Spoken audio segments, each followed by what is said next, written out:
नमस्कार. देव माझ्यावरती स्वागत आहे. आज आपल्याबरोबर श्री हेमंत बापट दादा आहेत.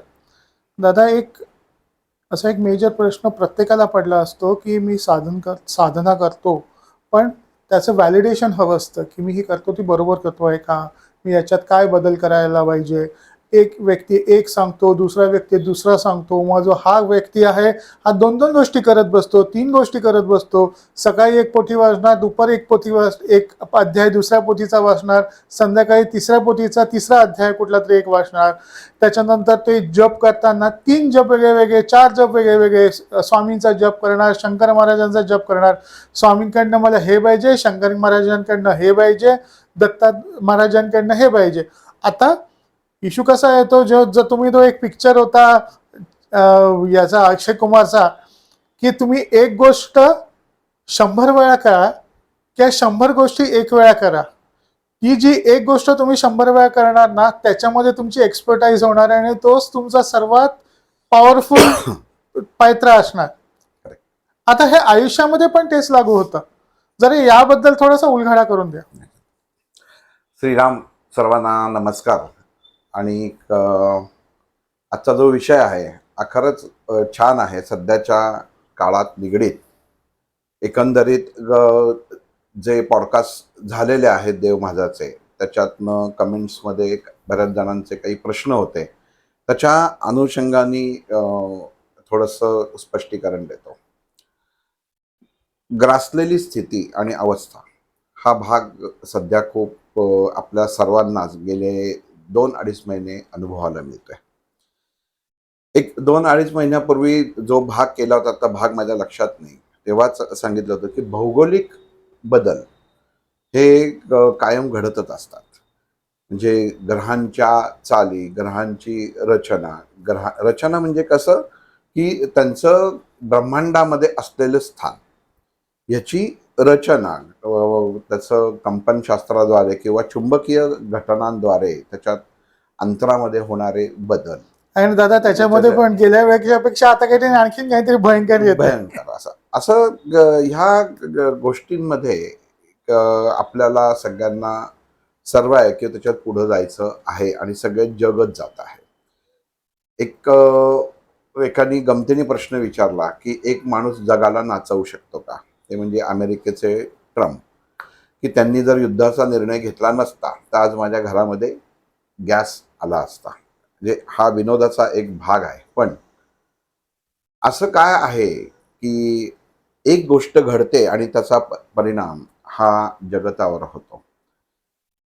एक सर्वसाधारण जर विचार केला तर ह्या विचारामध्ये तुम्ही ज्या ज्या आपल्या सभोवताली घटना घडत असतात ह्याच्याकडे कुठल्या दृष्टिकोनातनं बघता, हे सगळ्यात महत्वाचा भाग आहे. बरेच जणांनी आत्ता 2 आठवड्यामध्ये हे केलं की अमुक ग्रहांच्या राशींना काही राशी सांगितल्या होत्या, त्यांना इतके त्रास झाले, काही जणांना शारीरिक मानसिक तर प्रचंड झाले, की तुम्ही त्याचं सोल्युशन सांगा. त्याचं माहीत असताना तुम्ही त्याचं सोल्युशन का देत नाही? सगळ्यात पहिली बॉर्डर लाईन अशी आहे की सगळ्यांना एकच औषध लागू होत नाही, की कोणीही एकच गोष्ट सांगितली ती करावी. पण साधना मात्र सगळ्यांना आत्तापर्यंत जी आपण सांगितली होती ती कॉमन सांगितली होती की ती तुम्ही करा. ते बरेच जण करतात. त्यांचे रिझल्ट हे खूपच, जे नित्याने करतात त्यांना खूप चांगले आहेत आणि ती शक्ती मिळते. मुळात कसं आहे की मनुष्याचा देह हा परमेश्वराने ठरवलेला आहे की एक वय वर्ष 1 पासून चालू होतं, तर सरासरी वय त्यांनी 100 काढले. बरेच जण 100च्या वर पण जगतात. पण त्याच्यामध्ये एक पहिल्या वर्षापासून म्हणजे पहिल्या दिवसापासून ते 100 वर्षापर्यंत देहामध्ये बदल हे घडत राहतात. ते कोणीही बदल थांबवू शकत नाही. म्हणजे हे सांगायचं मुख्य कारण असं की देहातला बदल हा नैसर्गिक बदल असतो आणि ह्या बदलाबरोबर आपल्याला जे रोग आणि भोग जे असतात हे आपल्या बरोबर कायम प्रवास करत असतात. त्या त्या वेळेला आपल्याला गोष्टी त्या आपल्या ताटामध्ये येऊन पडतात, म्हणजे नशिबाच्या ताटात येऊन पडतात. कोणीही असं नाही की जरा शारीरिक भोग नाही किंवा त्याला त्रास नाही. म्हणजे जसं समर्थांनी म्हटलेलं आहे की जगी सर्व सुखी असा कोण आहे, विचारे मना तूच शोधून पाय. आपण कोणीच नाही की असा व्यक्ती की तो पूर्ण म्हणेल की मी पूर्ण समाधानी आहे. हा एक भाग झाला. पण जो भगवंताला समर्पित आहे ती व्यक्ती समाधानी असते. त्याचं कारण असं की आपल्याला काय घ्यायचं आहे आणि काय नाही ह्याची जेव्हा मनुष्याला जाणीव होते तेव्हा कळतं की आपण आत्तापर्यंत ज्याचा पाठलाग करत होतो, मागं सिकंदर राजाचं उदाहरण दिलेलं आहे की शेवटी असं झालं की सगळं जिंकलं, पण आता जिंकायलाच काही नाही म्हणून तो वेडा व्हायचा बाकी होता. आणि त्याला कळलं की एवढं सगळं जिंकून उपयोग काय झाला, तर काही झालं नाही, माणसं तुटली. आणि म्हणून त्यांनी ते अंत्ययात्रेच्या वेळी हात खाली वगैरे अशा ज्या गोष्टी आहेत त्या वेगळ्या. पण मतितार्थ सारांश काय की आपण रोजच्या जीवनामध्ये जगताना आपला गोल पहिला सेट करणं गरजेचं आहे. आपल्याला किती जगायचं आहे हे आपण ठरवायचं. आपण म्हणू काय कसं, म्हणजे तुम्ही काय बोलताय, आपण आपण कसं ठरवणार आपण किती जगायचं आहे? आपण कधीही कोणाला म्हटलं ना की तुला किती जगावंसं वाटतं, तो साधारण उत्तर देतो मला तर वाटतं 80-85 पर्यंत जगावं. कोणीच असं म्हणत नाही की मला 150-200 वर्षापर्यंत जगावंसं वाटतं. हा दृष्टिकोन विचारधारेचा झाला. आपण जेव्हा भगवंताला म्हणतो की मला 1,00,000 रुपयाची नोकरी लागू दे आणि तो 20,000ची नोकरी आपल्या पदरी देतो, आपण ती स्वीकारतो. म्हणजे 1,00,000 रुपयाची मागणी केल्यानंतर 20,000ची नोकरी दिली, आपण म्हणतो काय म्हणजे मी अगोदरची नोकरी सोडली, ती ₹1,00,000 मिळत होते, आता 20,000त काम करतोय. पण त्यांनी दिलंय तुम्हाला, तुमची 2 वेळेची जेवायची सोय केलेली. तसं वयाच्या बाबतीत असतं. मुळामध्ये तुम्ही एक जर गोल सेट करून ठेवला म्हणजे याचा की मग शरीरातली सगळी जी व्यवस्था आहे शरीरातली, मेंदूची, ही काम करायला लागते की मला इथपर्यंत तुम्ही कारण रजिस्टर्ड करतात की मला 100 वय हे पूर्ण करायचं आहे आणि 100व्या वर्षी मी पुण्यातला अमुक अमुक हॉल घेणार आहे आणि तिथे माझी 100री साजरी करणार आहे आणि माझ्याबरोबर माझ्या सगळ्या मित्र परिवाराला बोलवणार आहे. हा झाला पॉझिटिव्हनेस. ह्याच्यामध्ये हो का, मग जगू का, मग होईल का, मग मला अमुक दुखणं आहे तमुक दुखणं आहे, हे भाग येतच नाही.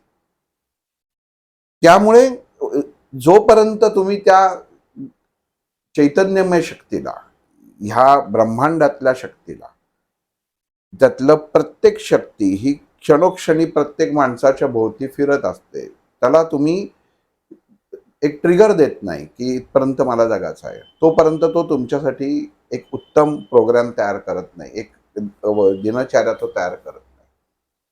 हा अध्यात्माचा भाग आहे.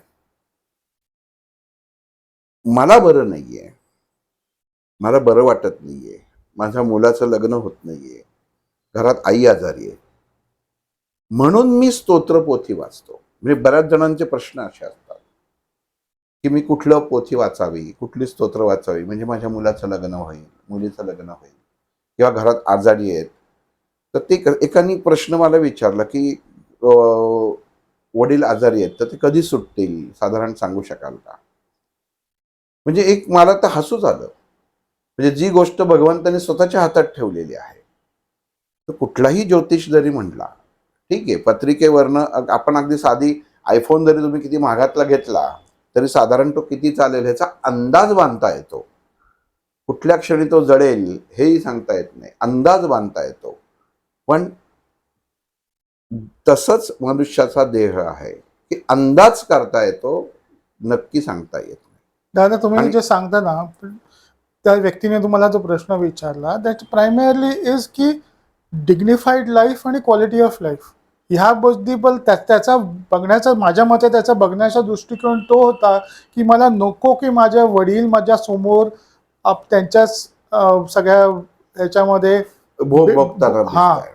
नाही, कसं असतं की आपल्याला ते नको असतं, पण तुमच्या नशिबात सुद्धा तुम्हाला जन्म घालताना हा सिक्वेन्स लागलेलाच असतो. हे भोग तुम्हाला भोगायलाच लागतात. हे भोगणं प्राप्त आहे. म्हणून पहिल्यांदा परिस्थिती स्वीकारणं हे पहिलं तुमचं यशाची पहिली दरवाजा काय आहे, तर परिस्थिती स्वीकारणं. कुठलीही घरामधली आणि आपल्याला तिथं प्रेझेंट करणं. म्हणजे जर सोपं जर करायचं असेल ना, तर आपल्याला तिथं की एक असं धरून चालू. एखाद्याच्या घरामध्ये आई-वडिलांचं होत नाही किंवा त्यांना त्रास होतोय, बेड रिटर्न आहेत, काहीच करता येत नाही. घरातली सगळी माणसं कामाला जातात, घरात बाई ठेवली, पण काही उपयोग होत नाही. घरात आल्यानंतर म्हणजे त्याच्या शौचाला झालेलं वगैरे वास असतो, हे सगळं काढायला लागतं. मनुष्य त्रस्त होतो. असं झालं. अशी आत्ता 4-5 उदाहरणं माझ्या सभोवताली आणि माझ्या ह्याच्यामध्ये आहेत.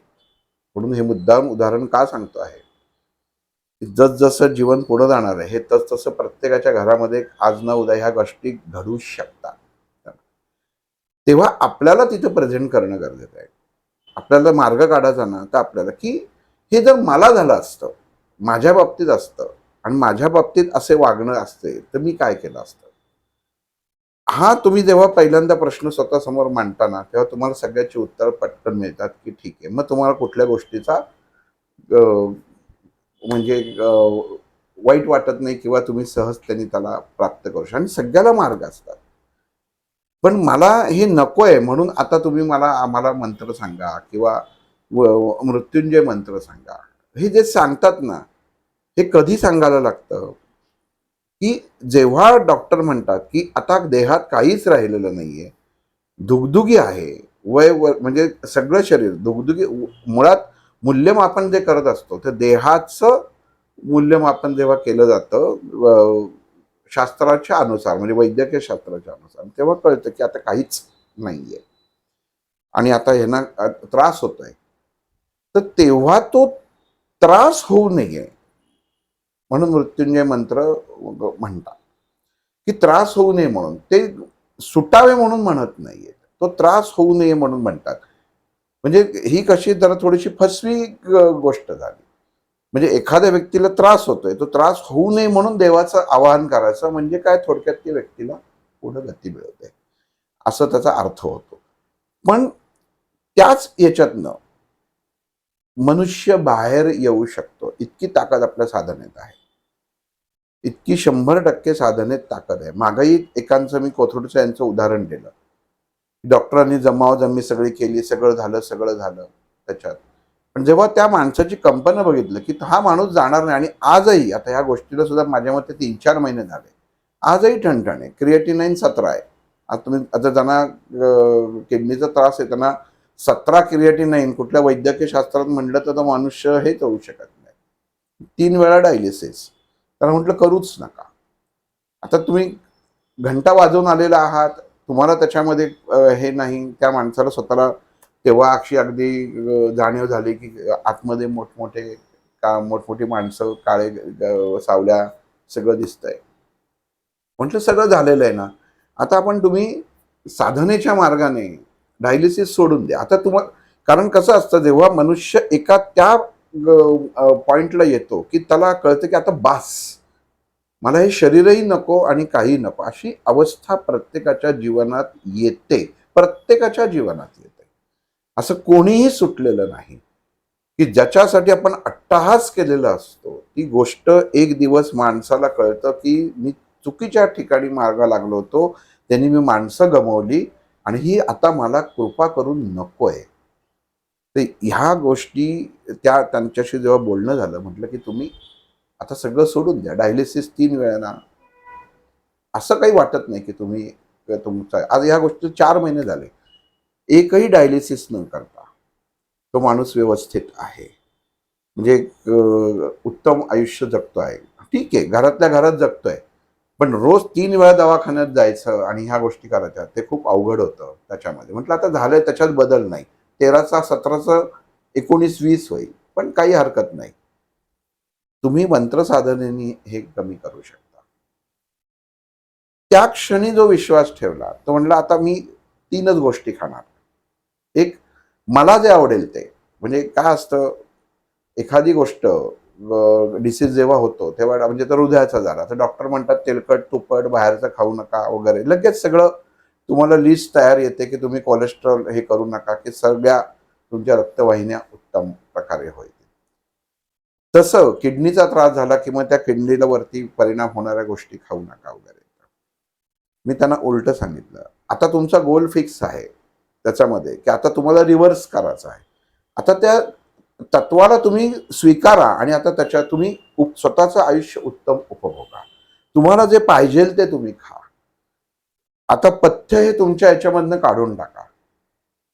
उत्तम त्यांना जे पाहिजे, कर्मधर्म संयोगाने उत्तम नोकरी होती, पेन्शन येते, रोज बाहेरनं पाहिजे तो नाश्ता मागवतात, पाहिजे तो खातात. त्याच्यानंतर साधना जी आहे ती साधना मात्र करतात आणि त्याच्यामध्ये कुठल्याही साधना केल्यानंतर त्या देवतेला काहीही मागत नाहीत. काही नकोच आहे त्याच्यात. आत्तापर्यंत दिलंय ते सर्वोत्तम दिलेलं आहे आणि आता अजूनही देतो ते सर्वोत्तम देत आहे. म्हणजे आपण साधना करताना जी मागणी डिमांड्स असतात ह्याच्यामध्ये माणसाची साधना बाजूला राहते. असं सरांनी प्रश्न विचारला की सकाळी पोथी वेगळी, दुपारी वेगळी, संध्याकाळी वेगळी, सकाळी स्तोत्र वेगळं, दुपारी वेगळं. हे जेव्हा तुम्ही अनेक गोष्टी एकत्रीकरण करून करायला लागता तेव्हा कुठलंही तत्व कार्यान्वित होत नाही. कोणीच येत नाही. पण कोण जायचं.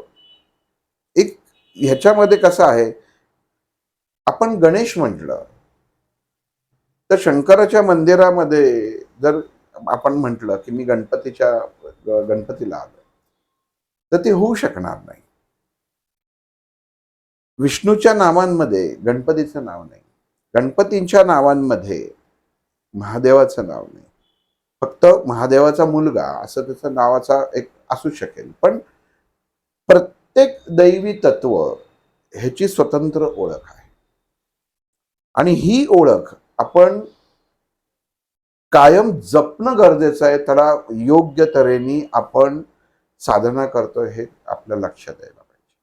10 जणांची साधना म्हणजे आत्ता मी सकाळी देवीचं करते, दुपारी गणपतीचं करतो, रात्री विष्णूचं करतो, असं करू नका. एकच ठेवा. आणि याचं सगळ्यात उत्तम उदाहरण म्हणजे काय, परत फिरून आलं ते महाभारतामध्ये आलं की भगवान श्रीकृष्ण हा सगळ्यांच्या बरोबर होता, पहिल्यापासून बरोबर होता, पण कळला फक्त अर्जुनाला. कारण ह्या सगळ्यांमध्ये म्हणजे अगदी आचार्य द्रोण, भीष्माचार्यांना सुद्धा हा परमेश्वरी अवतार आहे हे माहिती होतं. सगळ्यांना माहिती होतं की हा परमेश्वरी अवतार आहे, पण समर्पण नव्हतं. ते फक्त अर्जुनाचं होतं. म्हणून कृष्ण आणि अर्जुन जवळचे का, किंवा अर्जुनालाच कृष्णाने जवळ का केलं, तर समर्पण भाव म्हणून. आणि काका दादा तुम्ही जे आता एक्झाम्पल दिलेला त्याचा पण तो एकच शब्द होतो काकांचा, तुम्ही सांगितलं की 4 महिन्याचे समर्पण भाव. समर्पण भाव देहाला सांगितलं. त्यांना म्हटलं बसा, देहाला सांगा की तुला जर, बघा बरं का, आपण जे म्हणतो ना की स्थूल देह आणि सूक्ष्म देह याचा अभ्यास माणसं करतात. मनुष्याचे स्थूल देह आणि सूक्ष्म देह हे जसे 2 प्रकार आहेत. त्या सूक्ष्म देहाला सांगायचं की तुझं स्थूल देह, तुझी जर अस्तित्व तुला जर टिकवून ठेवायचं असेल सूक्ष्म देहाला, तर त्यांनी स्थूल देहाची काळजी घेतली पाहिजे. कारण दोघंही एकमेकांवरती अवलंबून आहे. मग मी जे ग्रहण करणार आहे हे तू स्वीकारलं पाहिजे. म्हटलं तुम्ही स्वतःच्या बसून हे तुमच्या देहाशी बोलणी करा की मी आजपासून मनाला जे आवडतंय ते मी आज खाणार आहे आणि तू हा देहाने तू मला ते समजून घ्यायचं आहेस. तू ज्या गोष्टी आहेस ते आता शरीरातली जी हानी अगोदर जी झालेली होती ती न भरून येणारी होती. म्हणजे तुम्ही परत म्हणाल म्हणजे आता त्यांच्या किडन्या काम करायला लागल्या का, सगळं व्हायला लागलं का, नाही. जे ऑलरेडी डॅमेज आहे, माठ जर त्याचा तडकला किंवा काच फुटली तर कितीही उत्तम जोड असला तरी त्याच्यामध्ये जशी ती भेग दिसते तसं ह्या त्यांचे जे भोग होते त्याच्यात ते भोग आहेच आहेत, पण दृष्टिकोन बदलला त्यामुळे ते सुसह्य झालं. साधना काय करू म्हटले तर तेवढी एक माळ त्यांना म्हटलं तुम्ही करा. जमली तर करा, नाही जमली तर करू नका. कमिटमेंट करू नका. तत्वाला कमिटमेंट होता कामा नये. अडचणी मनुष्य काय करतो, आज मी रामेश्वर चौकातल्या मठात जातो असं म्हणू आपण. मग तिथं गेलो की तिथनं मग आपण आलो की बाहेर कोणीतरी मंडईत भेटतं. म्हणजे काय इकडं कुठं काही नाही, मंडईमध्ये स्वामींना दर्शनाला आले होते. हो का? मी पण मागं यायचो, पण आता हल्ली नाही येत. मी शंकर महाराजांच्या इथं जातो. मला जरा तिथला अनुभव वेगळा आहे. आणि म्हणजे मी असं म्हणत नाहीये की स्वामींचं ह्याच्यामध्ये नाही, पण मला शंकर महाराजांचा अनुभव चांगला आहे. मग जो स्वामींकडे जाणारा असतो त्याच्या मनामध्ये शंका उत्पन्न व्हायला सुरुवात होते. कोणावरती? स्वामींवर. मी मागच्या भागातच सांगितलं, ज्यांनी 85 वर्ष स्वामींची भक्ती केली त्यांना एका एका छोट्याशा प्रसंगाने त्याच्यावरती डोलायमय अवस्था झाली. ही माणसाची वैचारिकता नैसर्गिक असते, पण आपल्याला त्याच्यावर चिटकून राहणं गरजेचं असतं. आणि मग मनुष्य इकडनं तिकडं जातो. बरं, तुम्ही जसं शाळा बदलली की त्याचा अभ्यासक्रम, शिक्षक सगळं बदलतं. म्हणजे तुम्हाला परत पहिल्यापासून त्याच्याशी जोडून घ्यायला लागतं. पण दादा ही भीती आणखीन आपलं टॉलरन्सची कॅपॅसिटी कमी झाल्यामुळे ह्या गोष्टी असतात की काय तुम्हाला वाटतं? नाही, त्याच्यात होतं कसं की माणसाला अडचणी त्या पद्धतीने किंवा त्या प्रकारे असतात. त्याला ताबडतोब सोल्युशन हवं असतं आणि त्याच्यासाठी तो काही करायची त्याची तयारी असते. आणि इकडनं मग एक सांगितलं की तो दुसरीकडं, मग दुसरी सांगितलं की परत तिसरीकडं, आणि मग चौथा मनुष्य सांगतो की अरे दोघही जण एकाच ठिकाणी दत्तात्रयाचेच अवतार आहेत किंवा शंकराचेच अवतार आहेत. म्हणजे मग आधी घरामध्ये स्वामींचा फोटो असतो, मग त्या स्वामींच्या फोटोंबरोबर शंकर महाराजांचा फोटो येतो, मग त्याच्याबरोबर दत्तात्रयांचा येतो, आणि मग कोणीतरी सांगतं हे सगळे एकाच याचे अवतार आहेत, म्हणजे टेंबे स्वामी पण आहेत असं सांगितलं की मग तो मनुष्य अजून 5वा फोटो घरामध्ये घेऊन येतो की ज्याच्यामध्ये हे स्वामी असतात, महाराज असतात, टेंबे स्वामी असतात, दत्तात्रय असतात, साईबाबा असतात, असे सगळे फोटो मिळतात हल्ली. मग तो सगळं घेऊन येतो. पण मग ह्यानी होतं काय की तुमची मुळामध्ये जी साधना असते किंवा ज्यांनी जी ऊर्जा तुम्हाला तुमच्या स्वतःच्या साठी वापरायची असते ना, ती निर्माणच होत नाही. त्याचं कारण असं त्याचं डिव्हायडेशन होतं. त्याचं एक उत्तम उदाहरण म्हणून एका स्तोत्राचं मी तुम्हाला उदाहरण देतो की जशी काही काही एक आपण म्हणतो ना की करोनामध्ये ते रेमडेसिवीर इंजेक्शन द्यायचं, माहीत नाही ते काम करायचं का नाही, पण असं शेवटी झालं होतं की रेमडेसिवीर द्या म्हणजे तो उठेल. आणि रेमडेसिवीर कंपनीची स्पेशालिटी होती की ते टाकाऊ होतं, की ज्याचं म्हणजे ज्याच्या जिथं कशाचा उपयोग होत नाही तिथं ते काम करायचं, असं त्यांचं ते कंपनीचं म्हणणं होतं. मग इथं बाकी काही काम करत नव्हती म्हणून त्यांनी ते त्याचा वापर केला असं त्यांचं एक म्हणणं झालं होतं. मग इथं काय ह्या गोष्टी इथं काय होतं की तुम्ही स्वतःच्या हाताने स्वतःतली तत्व बदलता. तुम्हाला जो ध्यान मार्गावरती तुम्हाला जायला पाहिजे तो ध्यान मार्ग तुम्ही एक ठेवत नाही, त्या देवतेला तुम्ही आवाहन करत नाही. म्हणून काही स्तोत्र ही विशिष्ट आहेत, ती अजूनही पडद्याआड आहेत, ती म्हणजे हुकमी दादा एक आहेत. सांगा, त्याचा अर्थ तुम्ही असं सांगता का तुम्ही एका देवाला एका तत्वाला आवाहन करतात, आणखीन ते त्यांनी रिस्पॉन्ड करण्याच्या आधी तुम्ही आणखीन काहीतरी नवीन स्टार्ट करता? एक्झॅक्टली. तुम्ही ते त्याच्यामध्ये सांगतो की आपण समजा गणपतीला जात असू, पण गणपतीला जाऊन माझा फायदा होत नाही म्हणून मी आता शंकराला जातो. कोण म्हणतं की नाही तुम्ही इकडे जाऊन बघ, तर तसं होत नाही. तुम्ही गणपतीला जाताय ना, तर तुम्हाला गणपतीला गेल्यानंतर त्याचा फायदा नक्कीच होतो. फायदा हा शब्द खरं वास्तविक चुकीचा आहे. म्हणजे तुम्हाला जे पाहिजे जीवन जगण्यासाठी सर्वोत्तम अवस्था, म्हणजे जे मूलभूत गरजा आहेत ह्या तो ते तत्व बरोबर भागवत असतो तुमच्या कर्म आणि प्रारब्धाच्या अनुसार.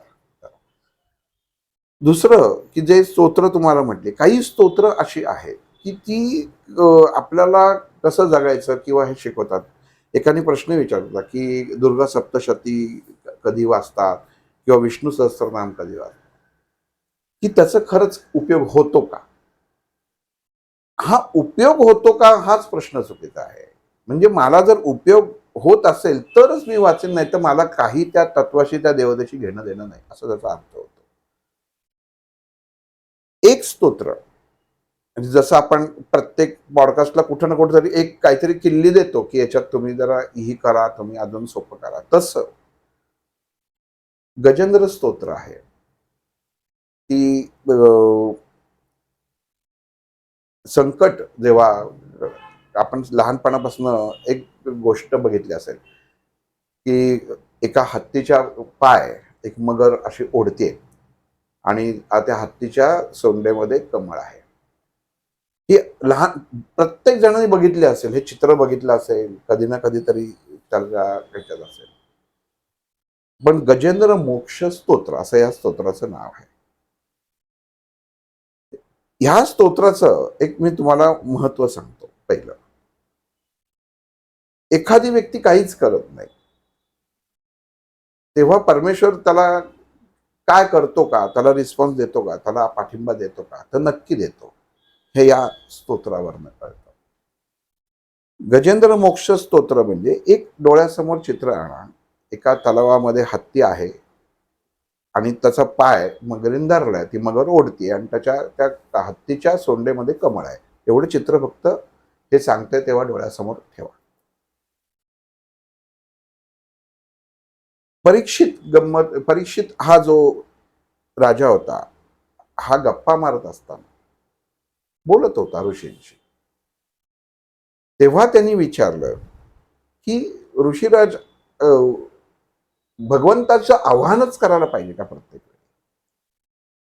प्रत्येक वेळी त्याची जर आराधनाच करायला पाहिजे का? म्हणजे ज्यांनी सृष्टीची निर्मिती केली आहे, ती निर्मिती करतानाच तुम्हाला असं वाटत नाही का की त्यांनी काळजी घेणं गरजेचं आहे? एखादी आई वडील अपत्याला जन्माला घालतात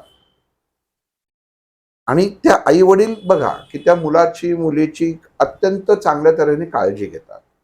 तसं जेव्हा हा मनुष्य देह या पृथ्वी तलावरती जन्म घेतो तेव्हा असं काही ऋषीराज आहे का की माणसाला कुठल्या तरी देवतेला सामोरं किंवा त्याला स्वीकार करायलाच पाहिजे, तरच त्या माणसाला सर्व गोष्टी प्राप्त होतील? तर त्यांनी केलं नाही मनात नसताना, तर त्या प्राप्त होतील का? मला उद्या एखाद्याने सांगितलं की बगलामुखीची साधना कर, पण माझ्या मनातच नाहीये आणि मी ती साधना केली, तर त्या तत्वाचाही अपमान होतो आणि मलाही मनात नसताना चुकीच्या गोष्टी होतात. मग इथं ह्या ऋषींनी त्यांना सांगितलं. दादा जरा थोडंसं ना तिकडे थोडंसं क्लॅरिफिकेशन द्या की जेव्हा आपण युट्यूबवरती बघतो तेव्हा बगलामुखीचं येतं, बगलामुखीचे फायदे सांगितले जातात, मग बगलामुखीचं करायला बसतात. त्याच्यानंतर खाटू श्यामचं आलं, खाटू श्यामचे व्हिडिओज बघितले, खाटू श्यामच्या बद्दल माहिती कळली, त्याचे मग काहीतरी उपासना आहे किंवा बाबा तिकडे मंदिर आहे, खाटू श्यामचं मंदिर. आता कोणीतरी सांगितलं पुण्यामध्ये पण खाटू श्यामचं मंदिर आहे, तिकडे जाऊन आवर्जून जाणार आणि पाया वगैरे पडणार. आता प्रत्येक वेळा आता हे ते खाटू श्याम जे आहे ते तर जसं संतोषी मा होतं जे टीव्हीने पिक्चरने बनवलं, जसं खाटू श्याम आहे ह्याला युट्यूबने फेमस केलं, पुढे आणखीन पण येणार. पण मला सांगा, जेव्हा हे अशा गोष्टी आपल्या समोर येतात आहेत, त्या जागेचं महत्व आहे, त्या जागेचं सगळ्या गोष्टी आहे, 100-150 वर्षापासूनच्या गोष्टी आहेत. That is not denying it. Denial is of people who are following it, की बाबा माझं काम धावण्यासाठी मी हे करायला बसलो आणि ही उपासना केली. माझा विचारण्याचा उद्देश असा आहे की हे असं जेव्हा आपण पीस मिलमध्ये एक एक देव घेतो आणि त्याच्यावरती चला आपण एक्सपेरिमेंट करायला बसतो की हा आपल्याला काय देऊ शकतो, how do we treat that? Is this a proper way of doing it? नाही. If not, what is a proper way of doing it? म्हणजे ती साधना करायची म्हणजे कशी करायची, आपला मूळ प्रश्नावरती येऊया. बरोबर. मुळामध्ये हा जो आता सरांनी प्रश्न विचारला तर त्याच्यामध्ये ह्या गोष्टी करूच नाही. म्हणजे होतं काय परत तुम्ही की एकावरती अविश्वास दाखवून तुम्ही दुसरीकडे जाता, हा ह्याच्यात सगळ्यात पहिला भाग आहे. आणि मुळात आपण केलेली साधना ही फलद्रूप का होत नाही? मी 100 दिवसातनं 7 तास परमेश्वराच्या समोर बसतोय, सगळ्या करतोय, तरी ते फलद्रूप का होत नाही? ह्याचं सगळ्यात मोठं कारण आपण एकतर शोधतोय. बऱ्याच जणांना सवय असते माझा मित्र आहे, माझ्या ऑफिसपासून पत्रमारुतीपासून निघतो, मग तो असे सगळे मंदिरं करत असे सगळीकडे फिरत फिरत तो 12 पर्यंत येतो त्याच्यामध्ये. म्हटलं रोज एवढ्या देवतांना कशाला जातो? नाही म्हटलं कोणीतरी मला हे करेल, म्हणजे साथ दिल आणि माझं लग्न ठरेल. वय आज त्या माणसाचं वय आहे 58 आणि हे करतोय कधीपासून? वयाच्या 20व्या वर्षापासून. म्हणजे मग म्हटलं तर एवढ्या वर्ष झालं, अगदी भिकारदास मारुती असो, मठात जातो, विठ्ठलाला जातो, दगडूशेठ हलवाईला जातो, सगळीकडे जातो. म्हणजे एकाच ठिकाणी गेलं असतंच तर काहीतरी झालं असतं ना. 10 ठिकाणी जातोय, दर्शन घ्यायला हरकत नाही, पण 10 जणांकडे मागणार पण, आणि कोण देणार हा सगळ्यात मोठा भाग असतो. म्हणून हे गजेंद्र मोक्ष स्तोत्र काय आहे हे सांगायचं कारणच ते आहे की आपण काय निवडायचं आहे हे त्याच्यासाठी ही गोष्ट कळणं गरजेचं आहे. की तोच प्रश्न तिथं यक्षानच पडला की कसं माणसाने कसं निवड करावी की स्वतःचं जीवन उत्तम जाण्यासाठी. मग तेव्हा त्यांनी केलं की ऋषींनी सांगितलं राजाला की मनुष्य हा जीवनामध्ये एकटाच संघर्ष करणारा प्राणी आहे. त्याला आपण म्हणतो की माझा नवरा आहे, माझी बायको आहे, मुलं आहेत, नातेवाईक आहेत, तर कोणीही नसतं. अर्थात तुमच्याशी तुमचा अडचण दूर होईपर्यंत, प्रॉब्लेम सॉल्व्ह होईपर्यंत बरोबर असतं, पण भोग भोगण्यासाठी ह्याच्यामधलं कोणीही येत नाही. हा निसर्गाचा नियम आहे, हे ह्या गोष्टीतनं कळतं.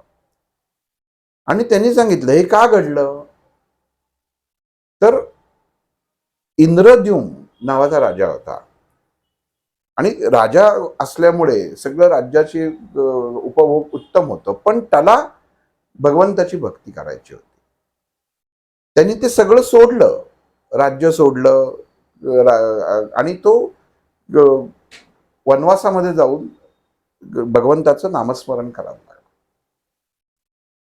इतकं नामस्मरण करायला लागला की त्याला बाकीच्याच बाजूचा कुठलाही काय चाललंय काय नाही हे कळतच नाही. इतका तो एकरूप तो भगवंताशी झाला होता. भगवंता म्हणजे विष्णूशी झाला होता. आणि त्याच वेळी नेमकं परत एकदा सांगतो, राजा राज्य सोडून साधनेला गेला आणि भगवंताशी इतका एकरूप झाला की त्याला बाजूचं काही कळत नाही. ही गोष्ट एक. गोष्ट दोन, अगस्त्य ऋषी तिथे आले, 2-4 शिष्य त्यांच्या बरोबर होते. त्यांनी ओळखला हा राजा आहे. आणि एखादे ऋषी येतात तेव्हा त्यांचं स्वागत करणं, त्यांना बसायला देणं हे पहिल्यांदा होणं गरजेचं असतं, असं अगस्त्य ऋषींचं मनामध्ये विचार आला की जे झालं नाही. आणि त्यांनी त्या राजाला त्या साधनेतनं जागृत अवस्थेत आणलं आणि सांगितलं की तू स्वतःला समजतोस काय? मी अगस्त्य ऋषी एवढा साधना तपश्चर्या केलेला आणि तू माझ्याकडे लक्ष देत नाहीस, माझा अपमान करतोयस. ज्याच्याशिवाय त्या भगवंताची प्राप्ती होत नाही असा मी, असाचा तू अपमान करतोयस. तू दंडाला कारण आहेस. तुझी बुद्धी ही एखाद्या गजासारखी, हत्तीसारखी जडत्वाला गेलेली आहे, म्हणजे मंद झालेली आहे. हत्ती कसा मंद गतीने चालतो तशी केलेली आहे. आणि माझा तुला शाप आहे की तू पुढच्या जन्मी हत्ती होशील. आता हा शाप त्याला देतो, तरी तो राजा कुठल्याही प्रकारे आपलं वैचारिकता, विचार, साधना ढळू देत नाही आणि तो भगवंताचं नामस्मरण करत असतो. ऋषी निघून जातात.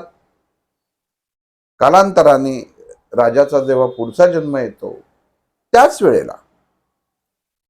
वेळेला एक ऋषी, हुमेनी ऋषी म्हणून नाव आहे, ते तलावामध्ये स्नान करत असतात. आणि गंधर्व, हुहू नावाचा गंधर्व तेव्हा येतो आणि त्याला चेष्टा करण्याची संधी येते आणि तो पाण्यात जातो आणि त्या ऋषींचा पाय धरतो आणि सांगतो मी मगर आहे, मगर आहे.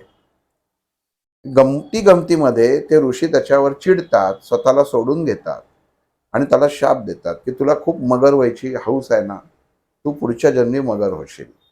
चला, तो म्हणतो नाही, मी महाराज चुकीने हे केलं, मला कळलं नाही. की तुम्ही एवढे तेजोमय आणि आहात, पण चूक झाली आणि त्याला बाहेर आल्यानंतर तो सांगतो, पण तुझा उद्धार विष्णू करेल, त्याची साधना कर. ठीक आहे, हा गोष्ट नंबर 2 झाली. आणि मग पुढच्या जन्मामध्ये हा राजा जो हत्ती झालेला असतो तो आपल्या पत्नी हत्तीणीसह पिल्लांसह त्या तलावामध्ये स्नानाला येतो, ज्या तलावामध्ये हा गंधर्व मगर म्हणून तिथं जगत असतो त्याच्यात. आणि हा हत्ती तिथं येतो जो अहंकारी असतो. लक्षात घ्या, अहंकार काय असतो? माझ्यासारखा ताकदवान श्रेष्ठ हा कोणीही नाही, मी कोणालाही लीलया काहीही करू शकतो, इतकी ताकद माझ्यात आहे, असं त्या हत्तीच्या मनामध्ये वैचारिकता असते. जन्म बदलला म्हटल्यानंतर मनुष्याची कर्मभोग बदलतात. मागच्या जन्मी सात्विक होता तर ह्या जन्मी तो सात्विक असेलच असं नसतं, किंवा मागच्या जन्मी पापी होता तर या जन्मी तो पापी असेलच असं नसतं. हा कर्म आणि भोग हा संचित आणि क्रियमान आणि प्रारब्ध असं त्याच्यामध्ये ह्या गोष्टी लागलेल्या असतात. त्या अनुषंगाने मनुष्याला जन्म मिळत असतो. आणि इथं जेव्हा तो जातो आणि त्याच्या लक्षात येतं की विहार करता करता त्याचा पाय एक मगर पकडते. हे तेच दोघं असतात जे मागच्या जन्मीमध्ये राजा हा तो हत्ती असतो, पण त्याला ह्या जन्मामध्ये असं वाटत असतं की मी म्हणजे सगळ्याचा बलवान, मी सांगतोय त्याप्रमाणे हे कुटुंब आहे, मी सांगतोय त्याप्रमाणे हे सगळं घडत आहे. तर हत्तीण म्हणत असते की आपण या सरोवरात नको डुंबायला. तो म्हणतो नाही, इथंच मी सांगतोय म्हणून इथंच, मला कोणी काही करू शकणार नाही. अगोदर संकट समोर दाखवलेलं असतं घरच्यांनी, मुलांनी आणि पत्नीने, पण तो म्हणतो की माझ्यावर विश्वास नाही का, माझ्या कर्तबगारीवर विश्वास नाही, माझ्या शक्तीवर विश्वास नाही, खाली आलंच पाहिजे. म्हणून ते सगळेच विहार करतात. आणि एक क्षण पत्नीलाही वाटतं की अरे खरंच की आपला पती म्हणलं ते बरोबर आहे, की मगर निघून गेली. पण मगर खाली जाऊन त्या हत्तीचा पाय धरते. आणि जेव्हा धरते, आता एखादी व्यक्ती ज्या जगतामध्ये असते तिथं ती ताकदवार असते. मगर हा पाण्यात राहणारा प्राणी आहे, तर त्याच्यामध्ये तिची ताकद डबल होते, म्हणजे दुप्पट असते. बाहेर आल्यावर त्याची ताकद कमी होते. तसं हत्तीची ताकद बाहेर चांगली असते, पण ती पाण्यात गेल्यावरती कमी होते आणि तो काही करू शकत नाही. त्याला कळतं. असे करून 2-3 दिवस जातात. 2 दिवस त्याची पत्नी हत्तीण आणि मुलं त्या मगरीपासून सोडवायचा प्रयत्न करतात, पण ते काही सोडूच शकत नाहीत आणि ते त्या हत्तीला सोडून जातात. हा भाग खूप महत्वाचा आहे. ज्या हत्तीला घरातला कर्ता पुरुष अडचणीत अडकलाय, आता आत्ताचं सध्या जीवन डोळ्यासमोर आणा, घरातला कर्ता पुरुष सद्य पुरुष अशा मगर कसाट्यात अडकलेला आहे, असं असताना सुद्धा घरची माणसं सुद्धा सोडून जातात आणि मनुष्य एकटा पडतो. ही असलेली मनाची मानसिक अवस्था ही तेव्हा होती आणि आज तशी घडत चाललेली आहे. आणि त्याला कळत नाही की काय करावं. आता गंमत भागा अशी असते, आता जसं तुमचं आलं की सगळे एवढे आपण शंकर मारुती वगैरे सगळे सगळे देवता आहेत, हे सगळे आकाशात उभे असतात आणि त्यांना कळत असतं की हा हत्तीची काही चूक नाहीये, फक्त याच्यामध्ये ह्यांनी मला फक्त आवाहन करावं.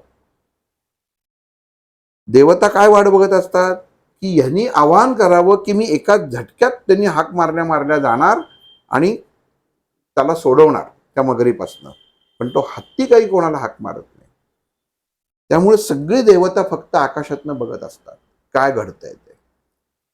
आणि विष्णूला जेव्हा कळतं तेव्हा विष्णू गरुड राजांना म्हणतो चला आपल्याला जायचंय. त्याबरोबर विष्णू पत्नी देवी त्याला थांबवते, म्हणते कशाला, त्यांनी हाक नाही मारलेली, तुम्ही का जाताय?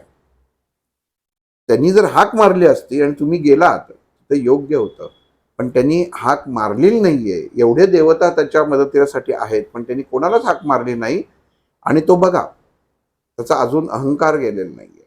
दादा हेच तर एक्झाम्पल महाभारतामध्ये दिलेलं जातं की तिने जेव्हा द्रौपदीने हाक मारली तेव्हा श्रीकृष्ण बाहेर उभा होता, तो आतमध्ये आला, तोपर्यंत आला नव्हता. तो पण आला नाही. तो तेव्हा त्याच्यात कसं होतं की जे महाभारतामधले पांडव होते हे त्यावेळी तिथं द्यूतामध्ये धर्मराजांनी त्यांना गमवलेलं होतं. पण त्यांच्यामधला असलेला पतिधर्म, प्रत्येक पांडवांमध्ये असलेला एक वीर पुरुष हा वेगळ्या अवस्थेत, जागृत अवस्थेत होता.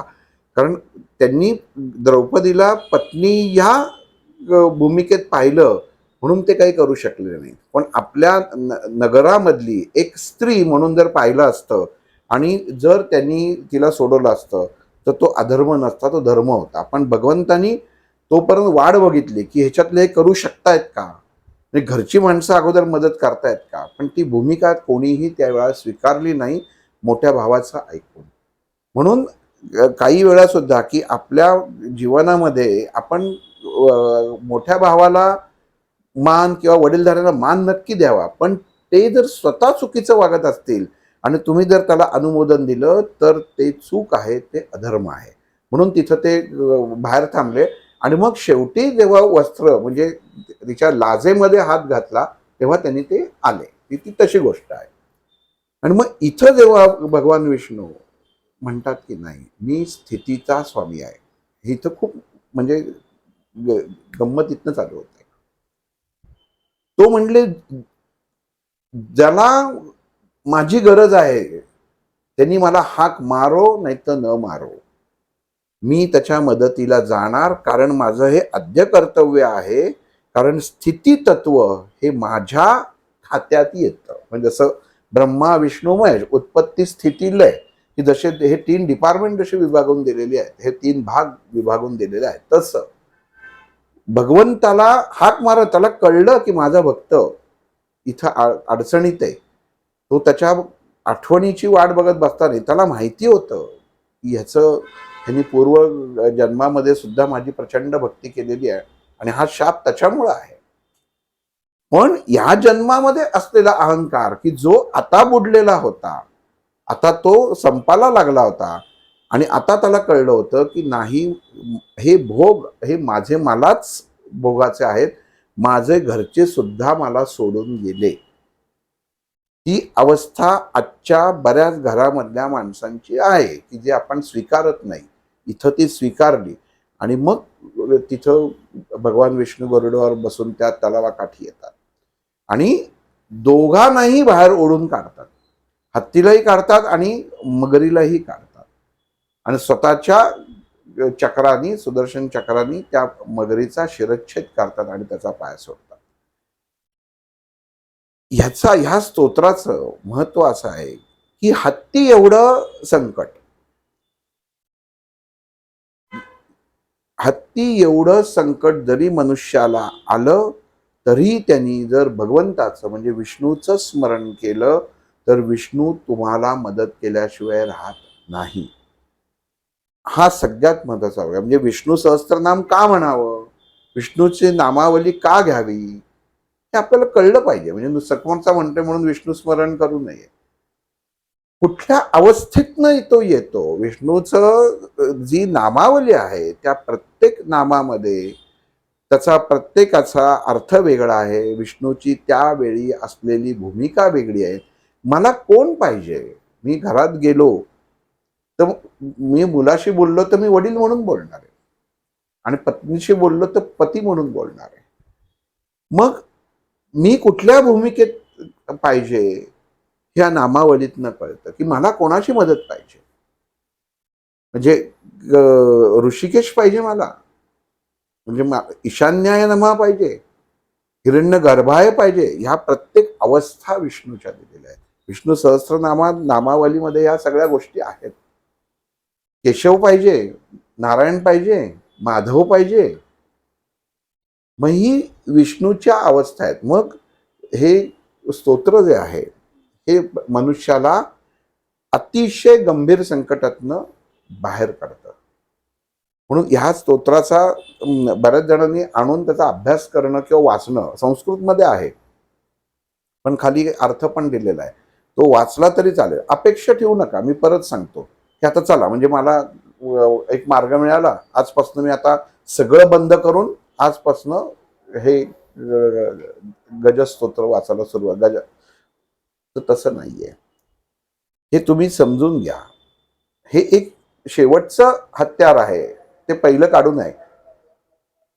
युद्धामध्ये अणुबॉम्ब पहिल्याच दिवशी काढत नाहीत, नाही तर एकाच दिवशी युद्ध संपतं. आधी कसं कसं अवस्था परिस्थिती ज्या अनुसार असतात त्याप्रमाणे वार केले जातात, तसं हे स्तोत्र आहे. आणि याच्यामधनं आपल्याला काय शिकायचं आहे की परमेश्वर आपल्याला सहाय्य हे करतोच. तुम्ही 10 स्तोत्र वाचता, 10 मंदिरात जाता, हे अतिशय चुकीचं आहे. हे करू नका. एकावरतीच विश्वास ठेवा, एका साधनेवरती विश्वास ठेवा, जे करताय त्याच्यावर विश्वास ठेवा. दीक्षा देता का? 10 जण जर विचारतात तुम्ही दीक्षा देता का, तुम्ही हे करता, म्हणजे तसलं काही करत नाही. मी तुमच्यासारखाच सर्वसामान्य आहे. पण तुम्ही साधना करताना तुम्ही समजून घेणं, उमजून घेणं हे खूप गरजेचं होतं. काय मला प्राप्त आहे म्हणून पहिल्यांदा आपला गोल काय आहे हे तुम्ही लिहिणं गरजेचं आहे. आणि मला कुठल्या ठिकाणी काय मिळतंय ते तत्व आपल्याला स्वीकारायचं असतं. पैसा पाहिजे तुम्हाला तर तिरुपती बालाजीचं तुम्ही हे करणं गरजेचं आहे. पण गंमत कशी आहे की ते जर तुम्हाला फक्त पैसा पाहिजे असेल आणि तुम्ही म्हटलं मला पैसाही पाहिजे आणि दुसरी शांतीही पाहिजे, म्हणून मी त्यालाही जवळ करतो आणि ह्यालाही जवळ करतो, दोघंही जवळ येणार नाहीत, कारण हा स्वार्थीपणा झाला.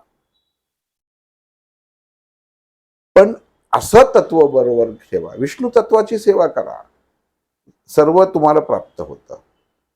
शंकराची सेवा केली सर्व प्राप्त होतं. गणपतीची केली तर एकाचीच करा. पोथी वाचताना एकच कोणाची तरी निवड करा की जे माध्यम आहेत. 10 माध्यमं घेऊ नका कुठल्याही गोष्टींमध्ये. आता बघा, आता जी लाट होती ती ओसरली. मध्ये जी लाट होती की अक्कलकोट स्वामींचं जयंती पुण्यतिथी हे सगळं झालं, तेव्हा त्याच्यामध्ये लाट होती की तेव्हा इतकं वाढलं होतं की इकडं जाऊ का तिकडं जाऊ का तिकडं जाऊ का तिकडं जाऊ. पण काही घटना अशा घडल्या की त्याच्यामध्ये लोकांना लक्षात द्यायला लागलं की नाही, आपलं कुठेतरी चुकतंय, आणि परत लोक जागेवर यायला लागली, भीती घालायला लागली. त्यामुळे कुठेही घाबरण्याचं किंवा भीतीप्रय काम नाही. तुम्हाला सहज त्यांनी ज्या गोष्टीची तुम्ही साधना करू शकता ते स्तोत्र मंत्र तुम्ही वाचू शकता. गजेंद्र मोक्ष स्तोत्र याचा अनुभव तुम्ही पण घेऊन पाहावा. पण कुठल्या उद्देशाने वाचू नका. सहज त्यांनी वाचलं तर त्याचा उपयोग पण उत्तम त्याच्यामध्ये होता. दुर्गा सप्तशती म्हणून एकाने मला प्रश्न विचारला होता. दुर्गा सप्तशती ही एका विशिष्ट उपासनेची ऊर्जा निर्माण करण्याची एक साधना आहे की आपल्याला एखादी गोष्ट प्राप्त हवी असेल, म्हणजे आपण प्रत्येक धान्यामध्ये किंवा अन्नधान्यामध्ये जे एनर्जीचा कॅलरीजचा कंटेंट जसा बघत असतो किती त्याच्यामध्ये आहे, तसं ह्या देवी स्तोत्रामध्ये तिच्या वेगवेगळ्या रूपांमध्ये किती ऊर्जात्मक गोष्ट त्याच्यामध्ये दडलेली आहे ती आपल्याला ती सहज आपण घेऊ शकतोय का हे पहिलं बघा आणि मग त्याचं पारायण करा. म्हणजे बाजूचा करतो म्हणून त्याच्यामध्ये तुम्ही पारायणाला जाता तर नाही.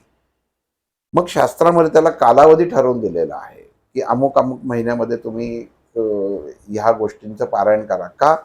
आता आंबा म्हटलं तुम्ही पावसाळ्यात आंबा खाल्ला तर पोट दुखणार आहे. म्हणजे सीझनल जसं झालं तसं सुद्धा काही स्तोत्र काही पाठ हे त्या वेळी करायचे असतात. चैत्रामध्ये काढाची रांगोळी ही वेगळी असते आणि इतर वेळी काढाची रांगोळी ही वेगळी असते. ह्या ज्या गोष्टीची कमतरता आहे, ज्या गोष्टीतनं ज्ञान प्राप्त होतं ती गोष्ट उमटवली जाते आणि ती समाजापर्यंत पोहोचवली जाते, म्हणून आपण त्याप्रमाणे ती रांगोळी वगैरे काढतो. आज मारुतीच्या मंदिरात जाणारी काही 3-4 राशींच्या आत्ता सांगितल्यानंतर लगेच मारुतीच्या मंदिरामध्ये जायला लागलं. मला मारुतीकडे जायचं आहे, मला हनुमंताकडे जायचं आहे का मला शनी महाराजांकडे जायचं आहे, ते पहिलं ठरवा. नवग्रहाला गेलो, आज माझी 7:30 चालू आहे म्हणून मी नवग्रहाला गेलो, नवग्रहानं तेल वाहिलं, मारुतीला आता किती जणांना माहिती आहे की मारुतीचं दर्शन घेताना मारुती हा दास मारुती आहे. दास हा त्याचा गुण आहे. फक्त पराक्रमी मारुतीचं दर्शन त्याच्या पायावरती डोकं ठेवून घेतात, पण दास मारुतीचं दर्शन घेताना तुम्हाला हृदयाला नमस्कार करून ते घ्यायला लागतं, कारण त्याच्या दास तत्व त्यांनी ते स्वीकारलेलं असतं. मग ही गोष्ट आपल्याला कळणं गरजेचं आहे. आपण रोजची श्रीराम जयराम जय जयराम ही साधना जेव्हा करतो तेव्हा दास म्हणून करत असतो. मग आपण बाकीच्या गोष्टी त्याच्यामध्ये मागू नये, त्या सहजतेने प्राप्त होतात. हा एक दुसरा भाग झाला. गोष्ट नंबर 3, मी अमुक पैसे दिले, मी अमुक गोष्ट दिली की मला ह्या गोष्टी फलद्रूप होतील का. हल्ली हा एक भाग झालेला आहे, पण तोही पाहिलेला आहे. म्हणजे काय अजून एक प्रसंग मी परवाचा सांगतो की इंस्टाग्रामवर पोस्ट फिरते, कोणीतरी एका सरपंचांनी स्वतःच 10वा 9वा धावा करून घेतला आणि कावळा शिवला, पत्नीचंही केलं कर्म, आणि समाजापुढं आणलं की हे सगळं थोटांड आहे. मी जिवंत असताना कावळा शिवला, पत्नी जिवंत असताना त्याच्यामध्ये हे शिवला. आपलं शास्त्र काय याचा अभ्यास न करता अशा उद्योग करणं हे सगळं चुकीचं आहे. शास्त्रामध्ये प्रत्येक गोष्टीला उत्तर आणि आधार दिलेला आहे. आज जेवढी माणसं, जेवढे अडचणी आहेत, यांनी विचार करावा की मी माझ्या घरातल्यांना, मी माझ्या आत्ता सध्या आयुष्यात किती जणांना छळलंय. हे जर फक्त नाव काढलं तर तुमच्या म्हणजे जे तुम्हाला सोल्युशन पाहिजे त्याचं उत्तर तिथंच मिळेल तुम्हाला. काही जण म्हणतात आम्ही आयुष्यात कधी कोणाचं मी वाकडं केलं नाही, कोणाला छळलं नाही, काहीच केलं नाही. म्हणजे एक ताई आहेत, त्या म्हटलं मी काही नाही, म्हणजे मी आज एवढ्या वर्ष आहे, मी काहीही करत नाही, मी माझं फक्त नामस्मरण असतं तेवढं चालू असतात, तरीही माझे हातपाय दुखतात. मी सगळं हे करतो तरी माझे हातपाय दुखतात. त्या म्हणले का होतंय असं, माझी साधना चुकतीये का काय चुकतंय. म्हटलं साधना चुकतीये तुमची. एखादी गोष्ट अतिग्रहण केली, 108 जपाचा आकडा देत असताना मी आज 1000 वेळा गोष्ट ती केली तर ती कशी चालेल. नियंत्रण हे शास्त्रामध्ये आपल्या जसं एखाद्याला अनुभव येतात तसतसे गुरुतुल्य व्यक्तींनी सांगून ठेवलेले आहेत की प्रत्येक जपाला किती वेळ करावा, काय करावा. मग तेवढाच करणं गरजेचं आहे. तर त्या रिटायर होत्या, काही त्याच्यामध्ये नव्हतं, अखंड त्या म्हटल्या मी नामस्मरण करते. म्हटलं नामस्मरण वेगळं, पण लोकांना साधना म्हणजे काय हेच कळत नाही. म्हणजे आम्ही रोज काय करतो, अध्यात्म वेगळं आणि साधना वेगळी. मी रोज अध्यात्म जगतो आणि मी रोज साधना करतो, ह्याच्यात तफावत आहे. तुम्ही एखादी गोष्ट साध्य करण्यासाठी ज्याची आराधना करता त्याला साधना म्हणतात. ती विशिष्ट असते आणि स्वतःची आत्मिक भावना जेव्हा अधिक वाढवता आणि त्या खोलात शिरतं त्याला अध्यात्म म्हणतात, म्हणजे ज्ञानाचा स्वीकार करणं. मग अध्यात्मामध्ये बाकीच्या या स्तोत्र मंत्र गोष्टी येत नाहीत, त्या साधनेमध्ये येतात. मला साध्य काय करायचं आहे त्याच्यासाठी साधना वेगळी येते आणि अध्यात्म जगाचं असतं आणि साधना ही करायची असते. मनुष्यांचा दोन्ही ते भेसळ करतात, त्यांना कळत नाही की मी साधना करतोय का अध्यात्म करतोय. आम्ही अध्यात्म जगतो म्हणजे काय जगता. घरामध्ये सगळं फक्त छान छान छान छान सगळं आहे, काही केलं, नॉनव्हेज खाल्लं नाही, घरात कोणी व्यसनाधीन नसेल म्हणजे अध्यात्म झालं का. तसं नाहीये. मनाची शुद्धता किती आहे हे महत्वाचं आहे. जर ती मनाची शुद्धता नसेल तर तुम्ही अध्यात्म जगत नाही आहात. एखाद्या व्यक्तीने तुम्हाला, आमचे गुरु कायम म्हणायचे, सोपं पद्धत आहे समजावची, त्यांनी आम्हाला सांगितलं. तुम्ही घरात आहात आणि बाहेर न येऊन जर सारखा एक जण दार वाजवत बसला बेल वाजवली त्यांनी आणि हाक मारत मला बसला, बापट बापट बापट बापट. मी 5 मिनिटांनी दार उघडल्यावर किंवा हे केल्यानंतर मी चिडीन त्याच्यावर की तू मूर्ख आहेस का, किती वेळ वाजवतोस, तुला थोडं थांबता येत नाही. कधी कधी आपल्या याच्यामध्ये होतं की आपण एक बेल वाजवतो की आपण तिथपर्यंत जाईपर्यंत तो मनुष्य परत दोनदा बेल वाजवतो. त्याला आपण गेल्यावर पहिलं काय म्हणतो, अहो किती जरा थांबा, मी ऐकलं होतं किती वेळ बेल वाजवता. मग हा इतका छोटा प्रसंग किंवा सारखं किती हाक मारता, एखाद्याला आपण हाकच मारत राहिलं तर तो म्हणे तू मूर्ख आहे का, तुला वेड लागलंय हाक मारतात. मग अध्यात्मात हीच गोष्ट घडते. एखाद्या देवतेला किती त्रास द्यावा, किती हाक मारता, एकदाच मारा ना, 10 वेळा हाक मारायची गरज नाही. एकदा मागितलं की तो बघतो, तो तिथे येतो. पण आपण खात्री नसते कारण आपल्याला डोळ्यासमोर दिसत नाही, म्हणून आपण 100 वेळा ते हाक मार.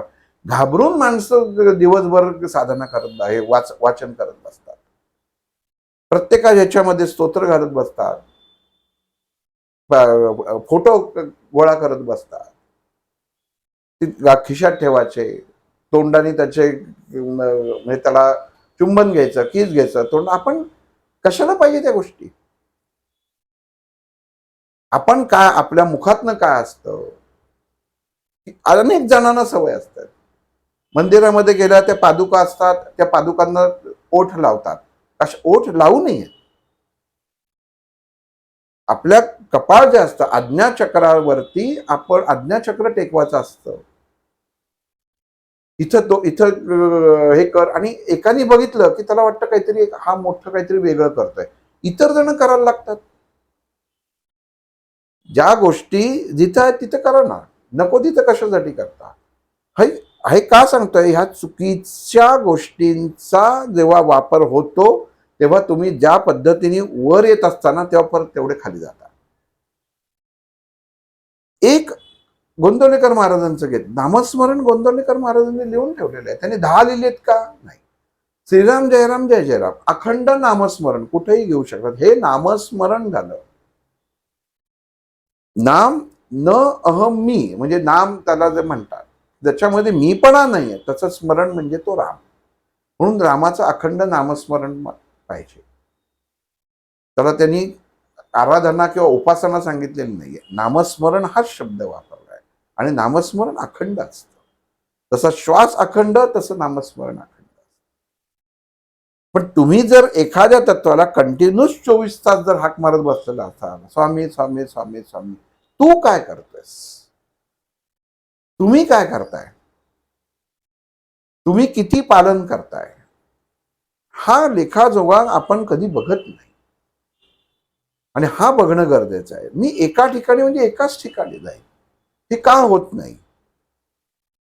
एक ज्योतिषी त्याच्यामध्ये बघायचं, आज कर्क राशीला असं असं आहे की त्याला दुसऱ्याला सांगत बसायचं की आज कर्क राशीला असं असं आहे.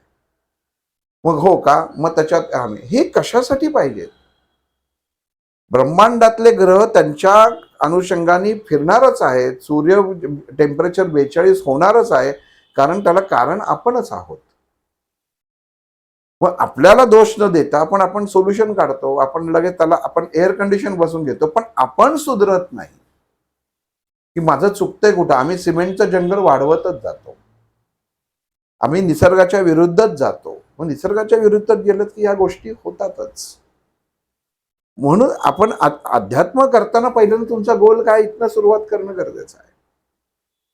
मला कोणासाठी करायचं आहे, माझ्या फक्त स्वतःसाठी करा, आपण दुसऱ्यासाठी आपोआप होतं. तुम्ही जेवलात की मुलाचं पोट भरणार नाहीये, आणि मुलगा जेवला तर तुम्हाला तुमचं पोट भरणार नाही, आईला समाधान लाभेल, पोट भरणार नाहीये.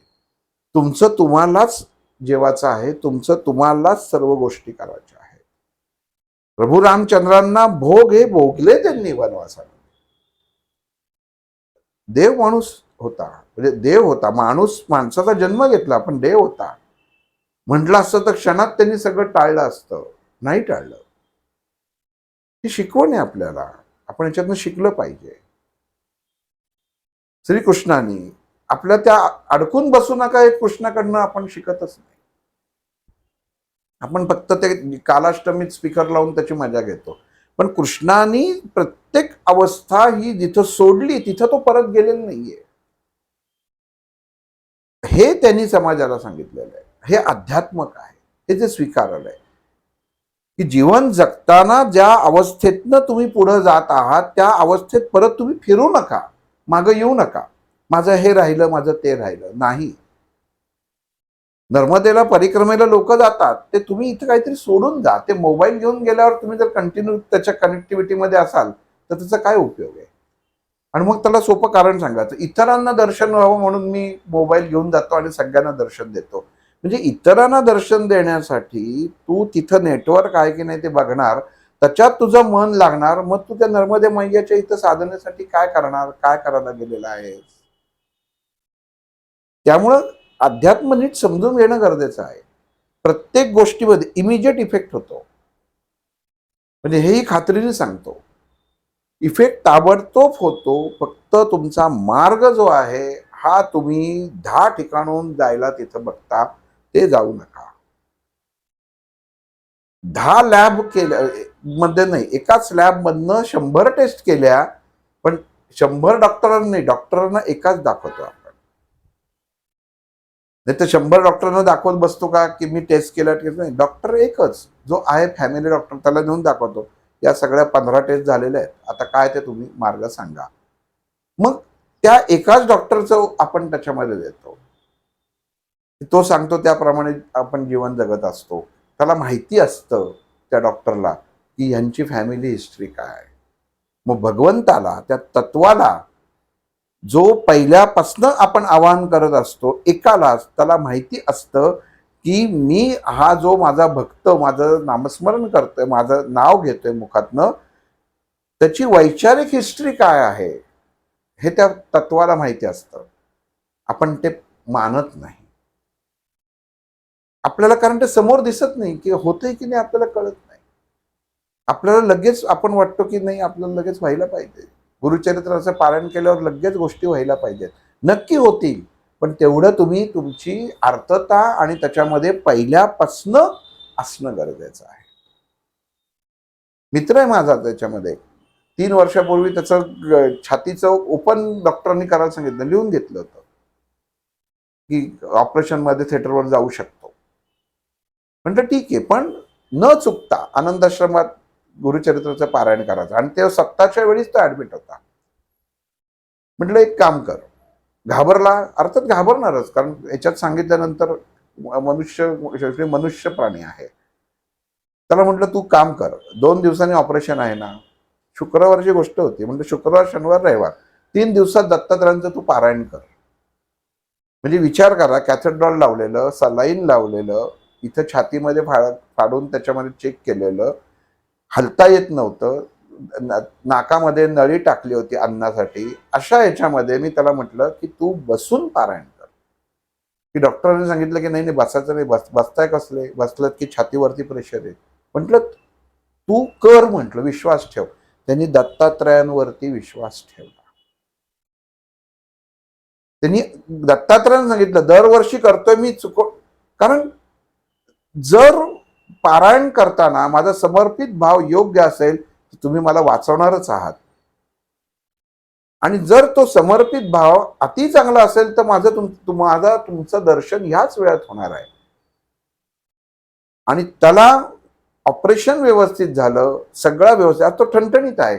पण 3 दिवसाचं पारायण त्यांनी त्या अवस्थेत बसून केलं की जिथं वेदना ह्या इतक्या होत्या, पण त्यांनी 3 दिवसाचं गुरुचरित्राचं 3 दिवसात पारायण एवढं मोठं, अशा अवस्थेत असताना म्हटलं तुला आंघोळ बिंघोळ काही गरज नाही, आपण जे देतात ना, सुचिर्भित होऊन बसावं, स्नान करावं, गोमूत्र प्यावं.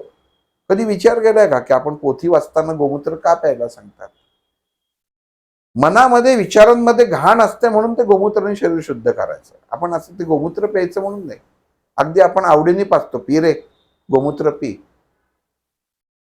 पण मन जर मुळातच स्वच्छ असेल, मलरहित असेल, तर तुम्हाला या गोष्टींची गरज नाही. म्हटलं सोडून दे, दत्तात्रय जे आहेत ना ते सगळं समजून घेणारे आहेत, ते सगळं समजून घेतील. तुला पहिली सूची वाचायची काहीच ह्याच्यात नाही, गरजच नाही. पाणी नको, काही नको, तू फक्त वाचायला सुरुवात कर. काय जे अध्याय असतील ते दिवसातनं त्याच्यामध्ये वाच. आणि गंमत म्हणजे त्यांनी ते नॉनस्टॉप वाचले. म्हणजे त्या दिवसाचं त्यांनी काय विभागून घेतलं म्हटलं, काही असं नाहीये की पहिल्या दिवशी 1 ते 7 वाचावे, दुसऱ्या दिवशी 8 ते 16 वाचावेत. हे वेळेच्या अनुसरून केलेलं गणित असतं की रोज एवढा वेळ तुम्ही वाचायचं, म्हणून ते केलेलं गणित असतं. तुला तो भगवंताची कंप्लेंट नाही, तर तू तू का त्याच्यामध्ये त्रास करून घेतोस? तुला जसं जमतं तसं तू वाच. आणि त्यांनी 3 दिवसात केलं. ऑपरेशन उत्तम झालं. डॉक्टरांनी सुद्धा त्याच्या पुढं नतमस्तक झाले. त्या पोथीला डॉक्टरांनी नमस्कार केला. खरंच ताकद आहे, ती आहे. खरंच ताकद आहे डॉक्टरांनी म्हणायची गरज नव्हती, कारण ती आहेच आहे. आपण त्याच्याकडे बघताना आहे ना, आपल्याला आपण घाबरतो. आपण इतर मनुष्य काय असतं तर काय केलं असतं, हे तर केलंच नसतं. आपण त्याला कशाला वाचतोय, तू वेडा आहेस का, तुला एवढं दिसतंय, त्यांनी सांगितलं बसू नको तरी तू बसतोय, तुला काही झालं तर तुझ्या जीवाला काय होईल. मनुष्य जीवाला घाबरतो. आणि तेच आवाहन घरचे किंवा तो मनुष्य त्या देवतेला करतो की मला नीट ह्याच्यातनं बरं कर, मग नंतर मी काय असेल ना ते पारायण वगैरे करतो. आधी तू मला दे, मग मी तुला करतो. ही माणसाची असलेली डिमांड, ची सवय माणसाला अध्यात्मावरती किंवा नेत नाही किंवा त्याच्या अडचणी दूर करत नाही. तत्वावर विश्वास ठेवा. एक उदाहरण आमच्या डॉक्टरांनी सांगितलं, उत्तम उदाहरण होतं. बघा कसा विश्वास कसा असतो ते बघा. की फॉरेनमध्ये एक मनुष्य ह्या बिल्डिंगवरनं त्या बिल्डिंगमध्ये, अतिशय 100 मजली बिल्डिंग, त्या ह्या का बिल्डिंगवरनं दुसऱ्या बिल्डिंगवर, जसं आपल्या इथं डोंबाराचे खेळ खेळत असतात तसं तो स्वतःचा मुलगा पाठीला बांधून एका बिल्डिंगवरनं दुसऱ्या बिल्डिंगवरनं हात सोडून फक्त पायाने पलीकडे जातो.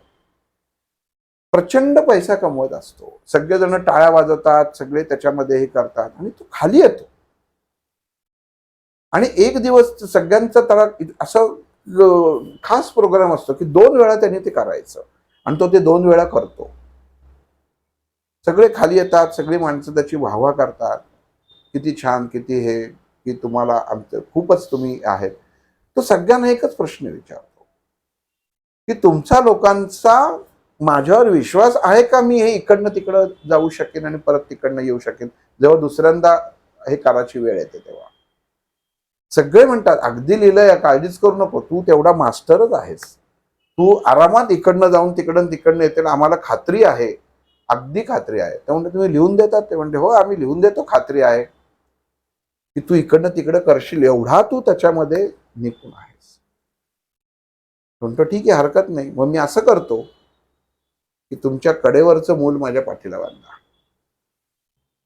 तुमची खात्री आहे ना, तुम्हाला सगळ्यांना कॉन्फिडन्स आहे ना, मग माझ्या मुलाला आता इथं तुम्ही सांभाळा, मी हे करून येईपर्यंत, आणि तुमचं मूल माझ्या पाठीवरती बांधा आणि मग मी ते करतो. हे म्हटल्या त्या सगळ्यांचं मत परिवर्तन क्षणात झालं. नको, ही रिस्क कोण घेणार. तेव्हाच काही झालं तर. असंच अध्यात्म आहे. आपण विश्वास त्या भगवंतावर ठेवत नाही. आपण आपली दोरी ठीक आहे सांभाळणारा आहे ना तो, निश्चिंतपणे आपण आपल्याला त्याच्या स्वाधीन करायला पाहिजे. दोर तो सांभाळणार आहे. आपण नुसतंच म्हणतो की हा करेल, अरे करेल, पण त्याच्यासाठी तू काहीतरी दे ना. त्यांनी काय मागितलं तुझ्याकडं, फक्त तुझा समर्पित भाव. अख्ख्या भगवद्गीतात काय आहे, पहिली ओळ ते शेवटची ओळ, की तू माझ्यात स्वाधीन हो, एवढंच भगवंत अर्जुनाला सांगतात. तसं प्रत्येक तत्वामध्ये कुठलंही घ्या, कुठलेही पोथी वाचा, कुठलंही स्तोत्र, एका मंदिरात जा, आणि परत सांगतो, देवतांची मंदिरं वेगळी असतात, संतांची मंदिरं वेगळी असतात, आणि इतर बाजारांचे जे मठ उभारतात ते वेगळे असतात. तुम्ही कुठं जायचंय त्याप्रमाणे तुम्हाला गोष्टी मिळणार आहेत, हे तुम्ही मात्र लक्षात ठेवा. बाजारू माणसाकडे गेलात, मुद्दाम हा शब्द दुर्दैवाने वाचायला सांगायला लागते, बाजारू माणसाकडे गेलात तर तुम्हाला तो मनुष्य समोर दिसतो, तो काय सांगतो, माझ्याकडे ती शक्ती आहे की मी ते त्यांना ओढून घेतो, मी त्यांच्याशी एक करून तुम्हाला देतो करून, तुम्ही अमुक अमुक मला द्या आणि मी सांगतो तसं तुम्ही ती दीक्षा घ्या, मी सांगतो त्याप्रमाणे तुम्ही करा. हा एक भाग झाला की जिथं आज 90% लोक त्या बाजूला गेलेली आहेत आणि काहीही प्राप्त होत नाही. हा दुसरा भाग झाला. पण ते उशिरा कळतं, जेव्हा सगळं जातं तेव्हा कळतं. दुसरा भाग काय झाला, संतांचा झाला. संतांनी भगवंताकडे जायचा मार्गदर्शन केले, मार्ग दाखवलाय. हा भाग खूप महत्वाचा आहे. संतांनी मार्गदर्शन केलेलं आहे की काय केलं की तुम्ही भगवंताची प्राप्ती करू शकता. हा त्यांनी मार्ग लिहून ठेवलेले आहेत, ते तुम्ही स्वीकारू शकता. पण ते स्वीकारताना त्यांना तुम्ही 100% सरेंडर होणं गरजेचं आहे. त्यांच्या नावाने धंदे उघडायचा किंवा त्यांच्या नावाने इतर गोष्टी करायचा जिथं होतात तिथं जाऊ नका. घरात बसून नाव घ्या, घरात बसून नामस्मरण करा त्यांचं, त्या संतांचं. तुमचं काम नक्कीच होतं. तिथं जायचं असेल तिथं बऱ्याच वेळी असं होतं. माझा एक मित्र कायम म्हणायचा, मी त्या आळंदीला जातो, तिथल्या मी त्या अध्यक्षपदाच्या आणि याच्या होतो, मला सेवा करायची माऊलींची, आणि मला काय ते चान्स मिळाला नाही. त्यांनी मला डावललं, मुद्दामून बाजूला केलं. काय करावं, काही आहे का मार्ग? म्हटलं आहे की मार्ग, सगळ्यात सोपा मार्ग आहे. म्हटलं तुला काय, कशासाठी तुला पाहिजे हे पद? नाही म्हटलं, माऊलींची सेवा माझ्या हातनं घडणं पाहिजे. मग झाडू घ्या आणि झाड म्हटलं. त्याच्यासाठी तुला बोर्डावरती नाव कशासाठी पाहिजे? माऊलींच्या बोर्डावरती तू आलास ना, लोकांच्या बोर्डावरती कशाला पाहिजे? झाडू घे. कुठल्याही अख्ख्या आवारातला कोपरा तू झाडू शकतो. सेवा करायची असेल तर तुम्हाला ह्या गोष्टींची गरज लागत नाही. आणि दादा ह्याच्यामध्ये मी सांगतो, मी अशा अनेकांना ओळखतो, तुम्ही अशा त्यांना भेटलात, साधे कपडे घातलेले असणार, पण तो व्यक्ती जेव्हा त्या तिकडनं मंदिरातून झाडू मारून बाहेर निघतो, नंतर समजतं की तो कोण होता. जसं शेगावचं जे आहे, की शेगावचे जे सेवेकरी आहेत, हे असं वाटतं की कुठल्या तरी खास बोलवलेले आहेत किंवा कुठल्या तरी गावाचे. नाही, शेगावमध्ये जे सेवेकरी आहेत, काही डॉक्टर्स असतात, काही सायंटिस्ट असतात, काही शेतकरी असतात, काही निरुद्योगी असतात, पण तिथं एकाच पोशाखात एकाच काम करण्यासाठी सगळे सर्व असतात. ह्याला पंथ म्हणतात. पंथ म्हणजे काय, की जिथं कोणीही नाही. पालखीमध्ये पंथ आहे, पालखीमध्ये ट्रस्ट नसतो. मागच सांगितलं होतं, पांडुरंगाची पालखी जेव्हा आळंदीपासनं पांडुरंगाकडे जातो तेव्हा ट्रस्ट नसतो. वारकरी हा पंथ आहे, नाही तर वारकऱ्यांचा ट्रस्ट केला असता. पंथामध्ये कोणीही मोठं नाही, सर्व समान असतात. उद्योगपती आला तरी तो बाजूला जेवायला पत्रावळीतच बसतो आणि इतरही तसाच बसतो. म्हणून पंथ हे महत्वाचं असतं. तिथं अध्यक्षपद उपाध्यक्षपद हे नसतं. भगवंताला सगळे सारखे असतात. हे तिथं आपण घ्यायचंय काय, तर हे घ्यायचं असतं. आपण पंथाच्या मार्गाने जाऊ. गमू पंथ अनंत या राघवाचा. त्या रामाचा जो पंथ त्यांनी दिलेला आहे तो आपण सगळ्यांनी सारखं होऊन स्वीकारायचा आहे. मी असा आहे म्हणून मला दर्शन वेगळं, तर तसं नाही. मग त्या मित्राला चूक कळली त्याची. आपण चुकतोय कुठं, पण वास्तव हे खूप भिन्न असतं. जात नाही तो. त्याला म्हटलं जातोच का रे सेवा करायला? नाही जात म्हणला. काय ते मूडच गेला माझा. म्हणजे काय झालं, तुम्हाला सेवा नको होती, तुम्हाला फक्त त्या माऊलींच्या नावाखाली नाव पाहिजे होतं, की माझं इथं ट्रस्टवर नाव आहे, मग माझ्या 10 जण मला फोन करतील की मी त्यांचं दर्शन घडवेल. ह्या गोष्टींच्या मार्ग लागलेला आहे. एखादा म्हणतो काय, आणि बरोबर बाहेरचा माणूस कसं म्हणतो, अरे तो ना, तो त्या आळंदी संस्थांमध्ये आपला आहे बरं का, कधी गेलास तर तुला दर्शन घडेल, तसं होईल. अरे तो नक्कीच घडवेल, पण तो काय करतोय? तो काहीच करत नाही. तो फक्त नावासाठी आलाय. असं माऊली त्याला सहाय्य करते. म्हणून सेवा जिथं करायची आहे तुम्हाला, नावासाठी आला आणि नामासाठी आला. फरक आहे. नाव आणि नाम हाच तर मोठा फरक आहे. म्हणून ह्या गोष्टी खूप याच्यामध्ये महत्त्वाच्या. मग तुम्हाला अगोदर तुम्ही त्या मंदिर मग संतांच्या मार्गाने जायचं असेल, मग संतांचा विचार जो आहे तो तुम्ही स्वीकारणं गरजेचं आहे. आणि आचरणात आणला पाहिजे. आचरण ते आचरण म्हणजे स्वीकारलं की त्याचं ते आचरण नुसतंच आपण म्हणतो की हे ठीक आहे आता, पण जर हे अवघड वाटतंय लगेच बाजूला, असं नाही होत. कित्येक संत म्हणजे एक लक्षात घ्या, ज्या ऋषींची स्पेशलायझेशन काय होतं अगदी इंग्लिशमध्ये सांगतो, शाप देणं. बरेच ऋषी शापच द्यायचे त्याला, पण भगवंतांनी त्यांनाच ठेवलं होतं ना त्यांच्यापर्यंत पोचण्यासाठी. मार्ग तो होता, खडतर होता. दुर्वास ऋषी असो, अगस्त्य ऋषी असो, कित्येक ऋषी असे, परशुराम स्वतः असो, कडक स्वभावाचे. दुर्वास ऋषी तर अति कडक, भगवान श्रीकृष्णाची परीक्षा घेतलेली. अजून काय सांगायचं. मग अशा ह्याच्यामध्ये आपण निवडाचं असतं. मग आपला मार्ग संत. आणि मग तिसरं मुख्य विद्यापीठ, मूळ तत्व.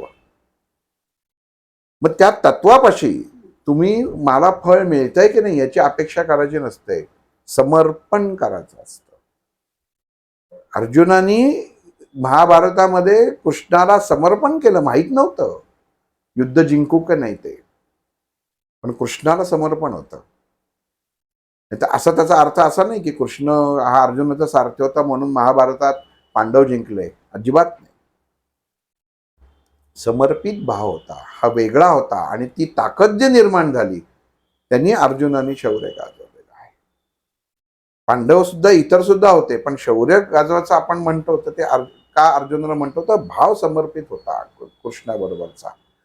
म्हणून समर्पण हे खूप महत्वाचं आहे. साधना करताना मी एवढीच करीन, जास्त करू नका.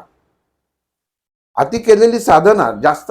आपण असं म्हणतो का की आज सकाळचं जेवणचं चांगलं होतं, मी 2 वेळचं जेवून घेतो. नाही, शरीर म्हणतं बास.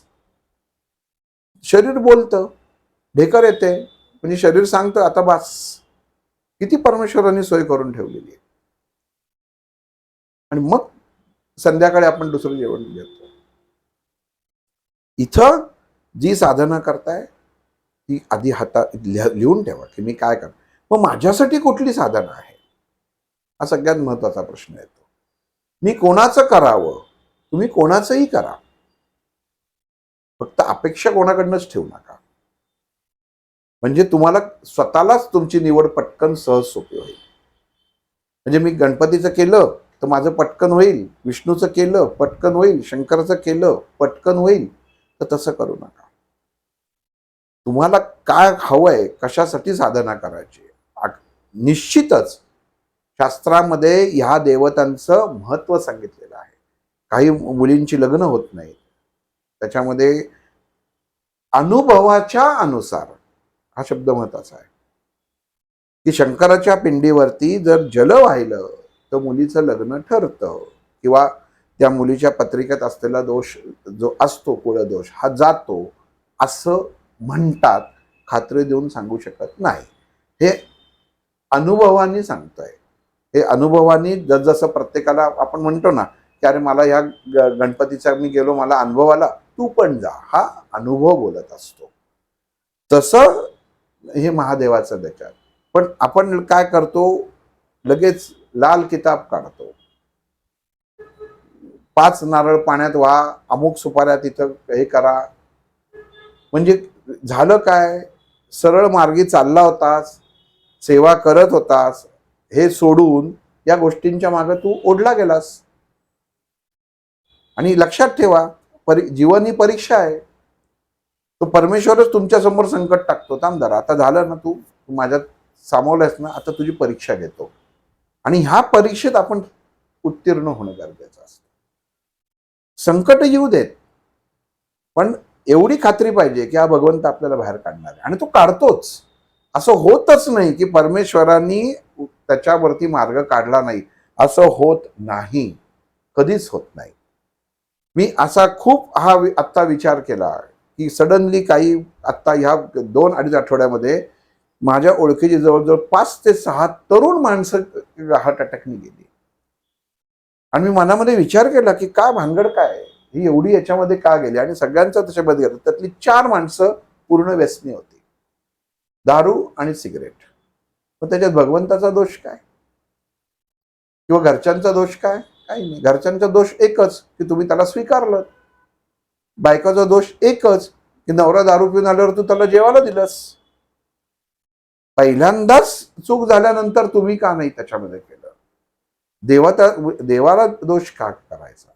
सगळ्यांनी खापर त्या देवतेवर फोडायचं, ग्रहांवर फोडायचं. आणि मग ह्याच्यामध्ये अक्कल चालवणारे दोघं तिघं येतात. नाही, आत्ता ह्या राशीला 7.5 होतीच, ह्याच्या राशीमध्ये होतच, आत्ता अमुक ग्रहण होतच, त्याच्यामुळे हे असं घडलं. अगदी कसा फटका बसला नाही का झालं. म्हणजे मनुष्य समोरच्याला मानसिकरित्या खचवून टाकतो.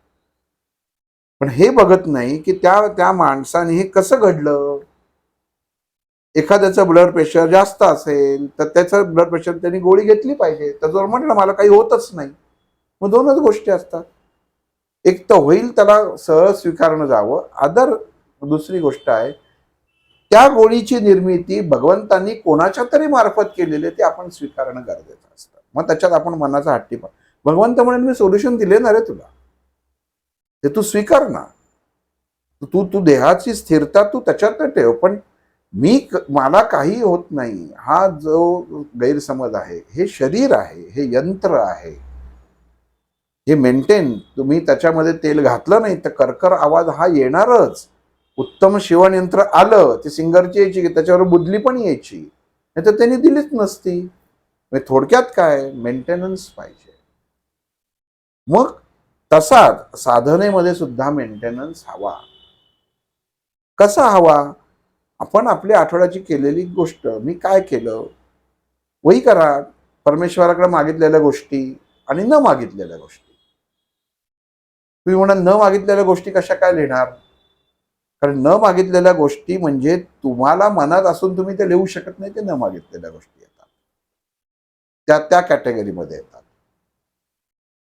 मग हे करून बघा. अन्यथा त्या भगवंतावर विश्वास असेल तर वही करू नका.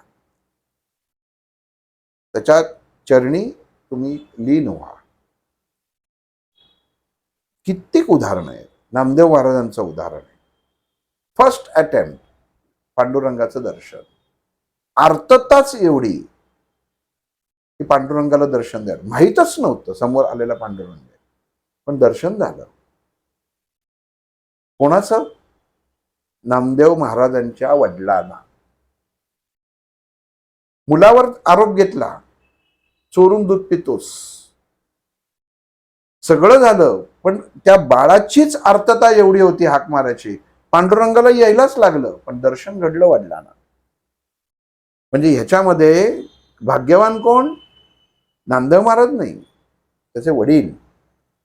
कारण नामदेव महाराजांना यांना पांडुरंग म्हणतात आणि हे बाहेर येऊन पितात, हे एवढं त्यांना नक्की खात्रीच होती की ज्या अर्थी त्यांना जर दिलंय तो गडवा भरून दूध, त्याचा अर्थ नाही तर घरच्यांनी दिलंच नसतं. हे एवढंच फक्त नामदेव महाराजांचं अर्थतेची भक्ती होती की ज्याला त्यांना ती कळतच नव्हती की याला भक्ती म्हणतात. त्यांना एवढंच सांगितलं होतं की हे पांडुरंगाला ठेवून घे. आणि पांडुरंगाचं मन झालं की यांनी एवढं भावाने आणलंय, सगळ्या ह्याच्याने आणलं, हे प्यावं आज आपण. पण काय झालं, नामदेव महाराजांच्या वडिलांचं झालं, एवढ्या वर्ष त्या पांडुरंगासमोर ठेवणारा पांडुरंग कळलाच नाही. त्यांना वाटायचं की म्हणजे थोडक्यात काय, आजचं प्रसाद दाखवलं तसंच, फक्त देवासमोर ठेवायचं, उचलून घ्यायचं. देव खाईल ह्याचा आपला विश्वासच नाही. आपल्याला माहितीच असतं की तो खाणारच नाही. त्याच्यात का, मूर्त स्वरूपामध्ये आपण देव पाहतो, मूर्तीत देव बघायला जातो, डोळे मिटून देव बघतो. हे देवासमोर उभे राहा, 2 मिनिटं शांत डोळे मिटा आणि त्याला पहा. एखादी गोष्ट पाहताना डोळे उघडे ठेवून पाहायला लागतात. पण जेव्हा सांगितलेलं आहे की डोळे मिटून भगवंताला पहा, म्हणजे आतमधल्या भगवंताला पहा, त्याचं म्हणणं असं काय की आतमधल्या परमात्म्याला पहा. डोळे समोर उघडलेत तर ती मूर्ती आहे, भगवंत आतमध्ये आहे. जसं ज्ञानच नाही, जसं ज्ञान नाही, तर ती गोष्ट तुम्हाला ज्ञात आहे म्हणून तुम्ही समोरच्याला ओळखता. ही मूर्ती पांडुरंगाची आहे, ही कृष्णाची आहे, ही तुम्हाला आतमध्ये ज्ञान आहे, आतमध्ये मूर्ती तयार आहे आणि ती आत्ता ती समोर ती तुम्हाला ती घन स्वरूपात दिसते, पण तुम्ही म्हणता की ही ना ही रामाची मूर्ती आहे त्याच्यात. मग आत आहे ना, मग संत सांगतात आतमध्ये डोकावा, स्वतःमध्ये डोकावा. मग अध्यात्मामध्ये साधना ही नित्य आहे, स्तोत्र वाचा, नित्य पठण करा. पण अध्यात्म हे जगा, ते वाचायचं नसतं, हे जगायचं असतं. त्याच्यासाठी ज्ञान प्राप्ती होणं गरजेचं आहे. मी प्रदक्षिणा घालतो म्हणजे कोणाचं विचारलं का हो का किती प्रदक्षिणा घालता, मी औदुंबराला 101 प्रदक्षिणा घालतो. मग प्रदक्षिणा या शब्दाचा अर्थ जर विचारत तर सांगता येईल का? प्रदक्षिणा म्हणजे कशाला फिरतो या मंदिराच्या भोवती, या मूर्तीच्या भोवती? भगवंताच्या भोवती. मग आपल्याला हे कळणं गरजेचं आहे. आपण प्रदक्षिणा दक्षिण म्हणजे आपल्या जन्मापासनं आपल्या पितरांपर्यंत जिथं मुक्तता होते, जिथं आपण मोकळे होऊ शकतो, बाह्य अवस्थेतनं होतो. भगवंत आत असतो, प्रदक्षिणा बाहेरनं घालतो, पाठीमागं जाऊन डोकं टेकवतो. मंदिर बरोबर मूर्तीच्या पाठीमागं बघा डोकं टेकवाची एक असतं का, निम्म जगलेलं आहे, निम्म प्राप्त आहे आणि निम्म पूर्णत्वाकडे गेलेलं आहे. आणि मग ते पूर्णत्वाला जाताना तुम्हाला अभिषेकाचं जल मिळतं. कधी बघितलं आपण, कधी मनात प्रश्न आला की जे अभिषेकाचं ते गोमुख असतं बघा, ते तुम्ही सेकंड राऊंडला म्हणजे मंदिराच्या उजव्याकडच्या बाजूला आलं की ते तिथं गोमुख असतं, डावीकडे नसतं, उजवीकडे असतं. का? तर तुम्ही अर्ध जे प्राप्त केलेलं आहे त्याच्यानंतर गोमुखातनं तुम्ही ते जल प्राशन करून जे भगवंतानी स्वीकारलेलं आहे ते करून तुम्ही त्याचं दर्शन घेता. म्हणजे ह्या प्रदक्षिणेला अर्थ असतो. काय आहे ते? मग गोमुखच का? अनेक गोष्टी आहेत. आपण दर्शन घेताना गोमुखच का असतं, देवाचं दर्शन कसं घ्यायचं असतं, या सर्व गोष्टी त्याच्यामध्ये येतात. पण कधीतरी हा विचार करा, शांततेने करा आणि एकच कोणाचं तरी साधना करा, कोणाचीही करा. तुमच्या मनाला वाटेल मी अमुक याची करते, करा. फक्त कुठल्याही प्रकारे वाईट शक्तींच्या किंवा अघोरी शक्तींची साधना करू नका. कारण ह्याच्यामधनं उत्पन्न होणारं तेज आपल्याला मानवत नाही आणि आपला ऱ्हास होतो. त्यामुळं जी देवता आहे, कुलदेवतेपासून सुरुवात करा, तेवढं केलं तरी बास आहे. अदरवाईज ज्या देवतेची, ज्या संतांनी 100-10 संत करू नका. एकांकडं स्वामींकडे गेलं तर स्वामींवर विश्वास ठेवा. इतर इकडं तिकडं बघायचं नाही. नाही तर आज इकडं कार्यक्रम आहे तर तिकडं नाही, मी येणार नाही, मी इथंच, माझं हे स्थान इथंच, हेच राहावं. गोंदवलेकर महाराजांनी गोंदवले म्हणजे गोंदवले, हे लक्षात ठेवा. त्यामुळं जीवन जगताना आपल्याला स्वाध्याय आणि अध्यात्म ह्या मार्गावर चालताना डोळे उघडे ठेवून आणि आपल्याला काय प्राप्त करायचं हे जर तुम्ही स्वीकारलं तर उत्तम सहजतेने जीवन जगू शकाल. फक्त भाग संपवता सांगतो, आपल्या घरामध्ये जेवढा कचरा असेल तो जर तुम्ही मोकळा ठेवली नाहीत जागा, तर घरामध्ये निर्माण होणारी कंपनं ही नकारात्मक तयार होतात. त्यामुळे घरामध्ये जेवढी अडचण कमी, जेवढी साधना कमी म्हणजे मांडलेल्या गोष्टी असतात ह्या व्यवस्थित ठेवणं गरजेचं. त्या जर विस्कटून ठेवल्या तर घरामध्ये अनेक गोष्टी मानसिकरित्या मनुष्य उत्तम प्रगती साधू शकत नाही. अनेक आजार पण त्याला येतात. हे आपल्या घरामधलं जो वास्तुपुरुष असतो त्याला ज्याची अलर्जी आहे वास्तुपुरुषाला, त्या गोष्टी आपण करत असतो. त्यामुळे ह्या जर बाजूला केल्यात प्रत्येकाने आपल्या घरापासनं, नको त्या गोष्टी टाकून द्या किंवा कोणाला तरी द्या, पण घर मोकळी हवा ठेवा. म्हणजे घरामधले एनर्जी, घरामधली ऊर्जा ही उत्तम अवस्थेमध्ये राहते. श्रीराम.